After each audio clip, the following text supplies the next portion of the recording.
bienvenue dans ce mot pour aujourd'hui. Bien souvent, nous voulons la bénédiction de Dieu et c'est pour cela que nous croyons, c'est pour cela que parfois nous allons fidèlement à l'église, c'est pour cela que parfois fidèlement nous prions. Mais vous savez, la foi, ce n'est pas que ça. La foi, c'est croire, même dans les moments difficiles. Parce que la bénédiction de Dieu n'a pas toujours une portée physique directe. Elle a parfois une portée qui est plus lointaine. Il faut croire sans voir. Il faut avoir une vision d'avenir et une vision plus lointaine. C'est pour cela que certains croyants peuvent tenir dans le temps. Mais je voudrais vous dire que aujourd'hui, le Seigneur voudrait vous encourager à ne pas baisser les bras, de continuer à croire au salut qu'il donne, à croire que Jésus-Christ est le sauveur des hommes, que Jésus-Christ a donné sa vie pour vous. Laissez-moi vous raconter cette histoire pour vous montrer que parfois nous avons besoin de croire sans avoir besoin de sentir les événements.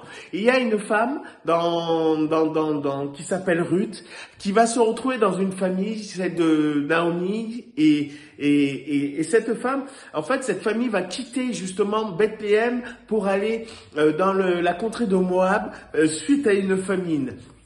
Et c'était là le moyen de fuir. Dans les moments difficiles, vous savez, on cherche la sécurité. Et la sécurité, parfois, lorsque on est là dans Bethléem, qui s'appelle la maison du pain, on a le sentiment de, malgré tous nos efforts, malgré tout ce que nous avons fait, de ne pas être en sécurité.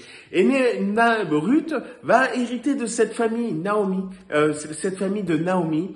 Et qu'est-ce qui va se passer? C'est que alors qu'ils sont là dans cette errance, dans la contrée de Moab, Naomi va perdre son mari Elimelech, mais bien plus, elle va perdre aussi ses deux fils. Conclusion, Ruth, qui était la belle-fille de Naomi, va perdre aussi son mari. Quel héritage!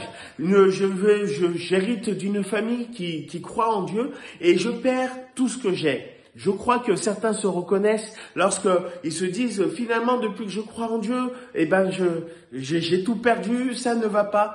Je voudrais vous dire que c'est une erreur. En fait, la réalité, c'est que si Naomi et sa famille a vécu cela, c'est justement parce qu'ils se sont éloignés du véritable chemin. Et Ruth va montrer, une démonstration de foi que nous devrions encore avoir. Alors que cette femme va tout perdre. Et que Naomi va renvoyer toutes ses belles-filles en disant, voilà, vous avez tout perdu, il n'y a plus rien à espérer, retournez dans vos familles, reconstruisez vos vies, allez chercher quelque chose de meilleur, je le dis avec mes mots. Ruth, elle, va faire une déclaration, elle va dire, écoute, je ne te quitterai point. Là où tu iras, j'irai. Car ton Dieu sera mon Dieu. Et elle reconnaît, et elle déclare, et elle va vivre par là, que celui qui va lui servir de providence, c'est l'Éternel. Ruth va continuer à suivre Naomi, et lorsqu'ils vont comprendre qu'à Bethléem, la famine va passer, la nourriture va revenir, ils vont retourner. Mais il est dit que justement, Naomi va retourner avec un fruit amer. Quand elle va revenir, elle va dire, ne m'appelez plus Naomi, appelez-moi Mara.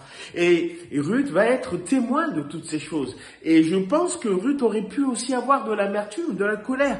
Mais non, elle va saisir encore cette opportunité. Et alors qu'ils sont là, Naomi va essayer, et là dans son chagrin, dans son amertume, Ruth, elle, va glaner et elle va vivre un temps de bénédiction. Elle va rencontrer un homme particulier qui va lui apporter de la providence au niveau de la nourriture, qui va lui donner même une deuxième vie. Et plus tard, elle va même se marier avec elle en rencontrant cet homme qui va s'appeler Boaz.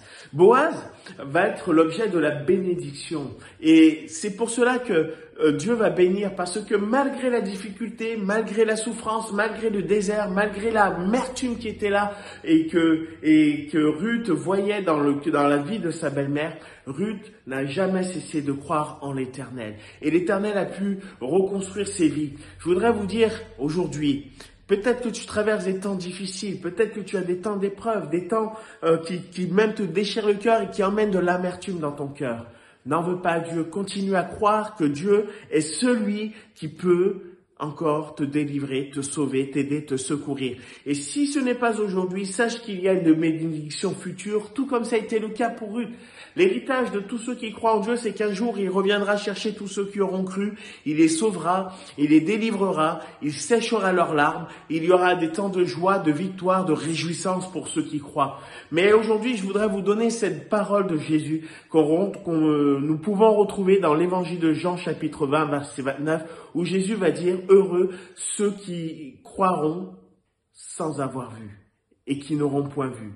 Alors aujourd'hui, je ne sais pas quelle est votre étape, mais je prie pour que dans ce moment, tu puisses encore placer ta vie en Jésus-Christ qui a donné sa vie pour toi, qui a donné sa vie pour que tu sois pardonné, qui a donné sa vie pour que dans ton temps d'épreuve, tu puisses vivre un temps d'espoir. Alors que le Seigneur te garde, te bénisse, te conduise, et je vous dis à bientôt.